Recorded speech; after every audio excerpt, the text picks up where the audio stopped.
ኤርሚ ደግሞ አንቺ የኔና የኔ ብቻ ነሽ በማለትም ኑሐሚን በጣም ጮኸባት።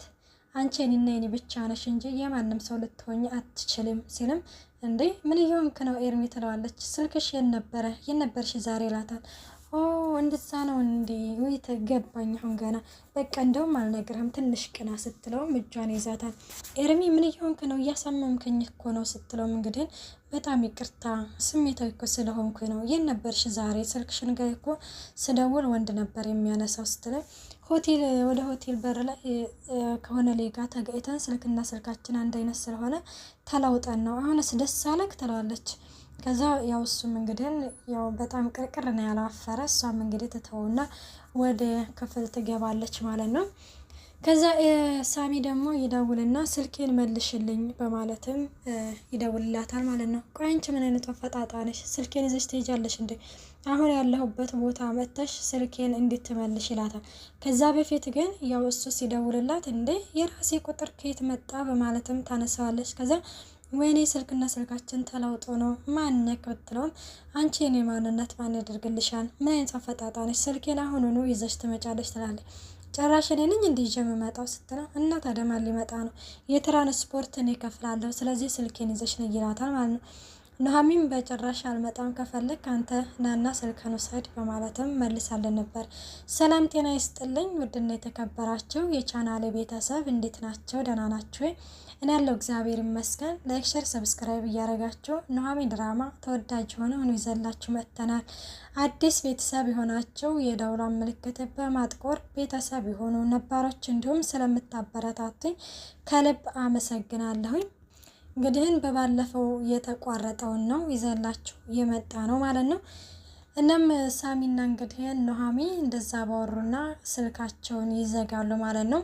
የሳሚ እንግዲህ የኤርሚ ፍቅረኛ ደግሞ የድሮ ፍቅረኛው ትደውልና አሁኑኑ መገናኘት አለብን ትለዋለች። እሷም እሺ ምናምን ምን ሆነሽ ነው ግን ትክክል አይደለሽም ይላታል። ከዛ አይ ደህና ነኝ ስለዚህ አሁኑኑ ተገናኝተን ማውራት አለብን ትለውና ከዛ እሱም እሺ ምናምን ይልና ተገናኝተው እንግዲህን ቤዝ በጣም ጥንብዝ ብላ ሰክራለች ማለት ነው። ምንድነው ያለው?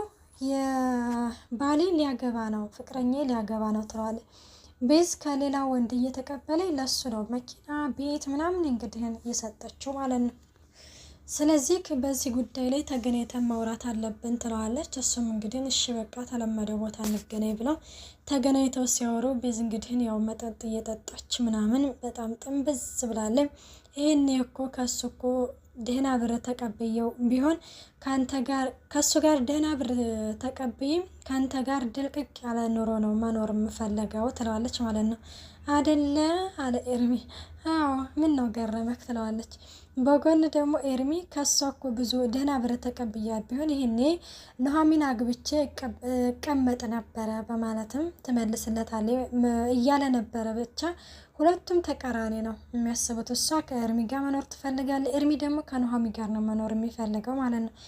እናም እንደዛ እንግዲህን እያለችው እያለ ለማንኛውም ይኸውልሽ ልጁን ሰውየውን ጠበቅ አድርገሽ ብትይዥ ጥሩ ነው በማለትም እንትን ይላል። ኤርሚ በጣም ከድፍረቱ እየተነሳ ምን ቢሉ ጥሩ ነው ለምን አታረግዥለትም ፍቅረኛውን ከሌላ ወንድ ለምን አታረግዥለትም በማለትም በቃ ገንዘብ እኮ በስማ ይሄ ድራማ ደግሞ በቃ ስለ ገንዘብ ነው የሚያስተምረው እና ለምን አታረግዥለትም ሲል ምን እንዴት እንደዚህ ትለኛለህ? በልበልበል ለማንኛውም ወደ ቤታ ለማንኛውም ጠጣን ጠጣስተን አሬ በቃናል በቃ ይበቃሻል ለማንኛውም ወደ ቤትሽ ልሸኝሽ ሲላት እሷ ደግሞ እንዴ ለምንድነው ወደ ቤት የምትሸኘኝ? ይምሻ ታዲያ ያንተ ቤት አለ አይደል እንዴ ስትለው የምን ቤት እኔ እኮ ያንን ቤቱን እኮ ቀየር ያለሁኝ ይላታል ማለት ነው። ቃንተ ለምንድነው ቤት የምትቀያየረው? ወይስ ችት እያደረክብኝ ነው ትለዋለች። ኤርሚም እንግዲህ የራሱን እንትን ስለሆነ የራሱን ጥፋት እንትን ለማለት በጣም ፍጥጥ ይልባታል። እሷም አረ በጣም ይቅርታ እኔ እኮ እንደዛ ለማለት እኮ አይደለም በቃ ሲቀልድህ ነው ቸርስ በቃ ምናምን ትልና ቢራውን ያነሳሉ ቸርስ ምናምን ይባባላሉ ማለት ነው። ከዛ እንግዲህ ቀጥታ ፍቅረኛዋ ጋር እንግዲህ ባላ ሀብቱ ጋር ሳሚ ጋር ትገናኝና ቤተሰብ ብር ፈልጋለሁ ትለዋለች። የምን ብር ነው? ቆይ አንቺ እንደዚህ የምትይው እናቴ ነበረች ላኪልኝ ስራት መምጫ ይደርሷል ብላኛለች። ስለዚህ ብር የለኝም አሁን ላይ ግን ያው ለየቤት ኪራይ አላጣም ትለዋለች ይላታል ማለት ነው። ታዲያ እኔ ምን ልሆን ነው ትለዋለች ማለት ነው። ከእንግዲህ በኋላ ብር መቆጠብ ይኖርብናል በማለትም እንትን ሲል ማለት ብር ታጠፊያለሽ እያልከኝ ነው ስትል እኔ እንደዛ ለማለት አይደለም። እኔ ከአንቺ ጋር ያጠፋሁት ብር መቼም ቢሆን ቆጭቶኝ አያውቅም። ለዛም እኮ ነው መኪና ቤት እስከ መግዛት ድረስ እየደረስኩት ሲላትም በቃ መኪናህን መውሰድ ትችላለህ አለችው። እንደዛ ነው እሺ በአንድ አፍታ ይላታል ማለት ነው።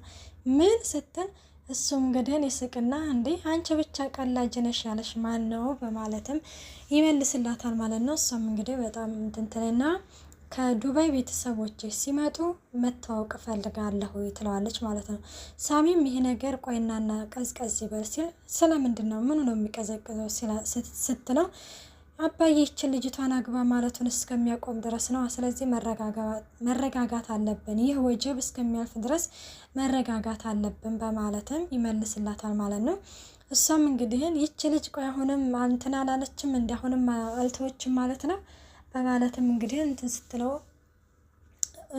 ስትለው እንግዲህ ሳሚም ያው ከዛ ኑሃሚ ትደውልላታለች። ውይ ይች ደግሞ መዥገር ደወለች ሲል ከዛ እንደ ጭራሽ ከኔ ጋር ደውለክ ከኔ ጋር ቁጭ ብለክ ሌላ ሴት ታወራለክ እንዴ ስትል ኑሃሚም እንግዲህ ትደውልለትና በፊት እንግዲህን ተቀጣጥረው ነበረ ሆስፒታል ያለ አጠገብ ካፌ እንገናኝ በማለትም ተቀጣጥረው ነበረና እሺ ምናምን በቃ መጥቼ ወስዳለሁ ብሎ ነበረ ሳሚ ማለት ነው። ከዛ ደውላ መጥቻለሁኝ የት ነክ በማለትም ያለችን ቦታ ስትነግረው ሳሚ በቃ እሺ እመጣለሁ ቅርብ ነኝ እያለ ምን ሲል ቤዝ ደግሞ እንዴት ከኔ ጋር ተቀምጠ ከሌላ ሴት ጋር ታወራለህ? ምን እየሆንክ ነው ትለዋለች ማለት ነው።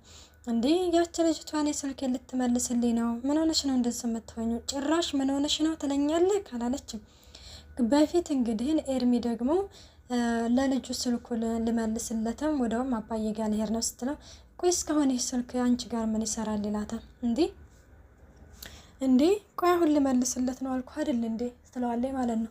ቆይ አንተ ምን ሆነ ነው? ለምንድን ነው እንደዚህ የምትሆነው? ለምንድን ነው የስኔ ስልክ ጉዳይ ያካበድከው ስትለው እንግዲህ ምን ላድርግ ወንዶች እኮ በምን እንደሚገቡ አይታወቁም ማለት እዚህ ጋር የራሱን ስራ ተናገረ። እሱ በአባቷ ምክንያት ነው እንግዲህ እንደዚህ ስምት አድርጎ እንዲህ ነገር ውስጥ ያስገባት ማለት ነው። ወንዶች እኮ በምን እንደሚገቡ ስለማይታወቅ ነው ሲላት እንግዲህ በቃ ለማንኛውም ዛሬ መልሼለት እመጣለሁ ትለዋለች ማለት ነው። እሺ በቃ ለምን ግን ዛሬ ራት አልጋብዝሽም በማለትም እንግዲህ እዚህ ጋር ጥያቄ አቀርቦላታል ማለት ነው። ከዛ እንግዲህ እንደዛ እያላት እያለ አባትሽ እንዴት ናቸው ሲላት እንግዲህ አባዬ ደህና ነው ለይኩን እያሉ ምን ይሆናሉ ትላለች። ኑሃሚን በጣም ተንኮለኛ ነኝ ስትል አቤት በአንድ ጊዜ የኤርሚ ውለታ ገደል ገባ ማለት ነው ስትል ይህንን እንደምትል ጠብቄ ነበረ ትለዋለች ማለት ነው። እሺ በቃ ለማንኛውም ዛሬ ራት ጋብዝሻለሁ ሲላት እንግዲህ ኑሃሚን አባዬን ጥዬ አይሆንም በማለትም መልሳለት ነበረ ማለት ነው። ችግር የለውም ምናምን በማለትም ያሳምናትና እንግዲህ ይሄንን ኩርፊያን ካልተውክ ራቱ ይቀራል ስትለው እንግዲህ ወይን ስጠጣ ይለቀኛል ኩርፊያው ብሏት ነበረ። ግን አንተ ከስልክ ወዲህ በጣም ተቀይረሃል ምን ሆነ ነው በማለትም ስትለው እና ይሄንን እንግዲህ እያወሩ ትሄዳለች። ከሳሚ ጋር እንግዲህ ይገናኙና ስልካቸውን ይለዋወጣሉ። እናንተ ተለዋውጠው እንግዲህ ቢዝን ደግሞ እሱም ራት ጋብዝሻለሁ ተባብለው ነበረ ተቀጣጥረው ነበረ ማለት ነው ከሳሚ ጋር። ከዛ እሷም ደግሞ እሺ በቃ በጣም አሪፍ ነገር ነው እንደውም አሪፍ ሆቴል አለ አዲስ የተከፈተ እዚህ ሄደን እንጠጣለን በማለት ተቀጣጥረው ነበረ። እሺ በቃ ምናምን ይባባሉና ከሚገርመው ነገር ሁለቱም አንድ ሆቴል ነው ቀጠሯቸው ማለት ነው።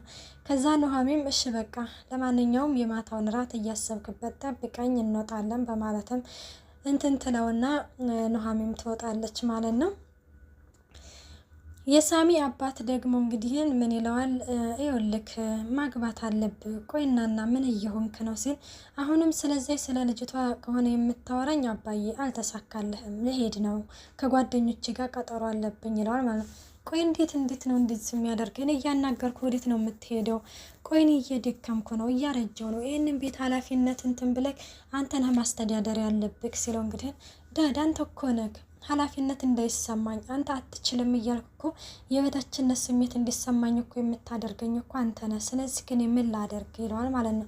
እሺ እኔስ ምን ላደርግ? ትጠጣለህ፣ አምሽተህ ነው የምትገባው፣ ምን ማድረግ ነበረብኝ ሲለው እንግዲህ እሺ ልጅቷን እንድትዋወቃት ነው አይደል የምትፈልገው ይለዋል። አዎ ተዋወቃትና ቢያንስ ሌላው ቢቀር አባትነት ማክበር ማለት እንዴት እንደሆነ ታስተምርሃለች ይለዋል።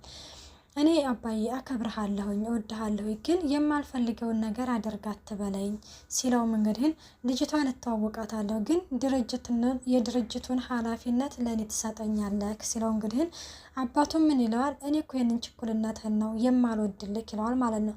እሺ አሁን ደግሞ ምንድን ነው ስትል አሁን ቆይ ወዴት ልትሄድ ነው ሲለው ከጓደኞች ጋር ቀጠሮ አለብኝ ዳድ፣ ስለዚህ ካላስቸገርኩ ብሄድ ቅር ይልሃል ይለዋል። እሺ በቃ እሱም እንግዲህ አየ ልጅ ነገር ምን ይደረጋል እንግዲህ ተበላሽቷል ተብሎ አይጣል፣ ፈጣሪ ልቦናህን ይመልስልህ በማለትም ይሄንን በማለትም በቃ ዝም ይለዋል። እሱም ወደ ፍቅረኛው ጋር ይሄዳል ማለት ነው። ከዛ እንግዲህ ኤርሚ ተቀምጦ ኑሐሚ ትመጣለች። አምሮብሻል ብሎም እንግዲህ አሞግሶ ሳይጨርስ ኑሐሚን ፍቅረኛው መጠጥ ትላለች። ፍቅረኛው ስትመጣ የሚገባበት መላቆጡ ጥፍት ሲልም ከዛ ፊቱን በእጁ ይሸፍናል፣ ከዛ በመጽሐፍ ይሸፍናል። እንደምን እየሆንክ ነው ትለዋለች። ቶሎ እራት በልተን መሄድ አለብኝ ወደ አባዬ ጋር እያለችው እንግዲህ ኤርሚ አጀለ ቆይና የሆነ ስልክ ተደውሎልኝ ነበረ በኋላ ደውላለሁ ብያቸው አልደወልኩም መልሽ ይልና ላጥ ብሎ ወደ ሽንት ቤት ሄደው በዛው በሽንት ቤት ብስ ብሎ ትቶ ሂድት ይላል። ውድና የተከበራቸው ቻናሌ ቤተሰብ ድራማው እዚህ ላይ ተጠናቋል። በቀጣይ እስከምንመጣ ባይ ባይ።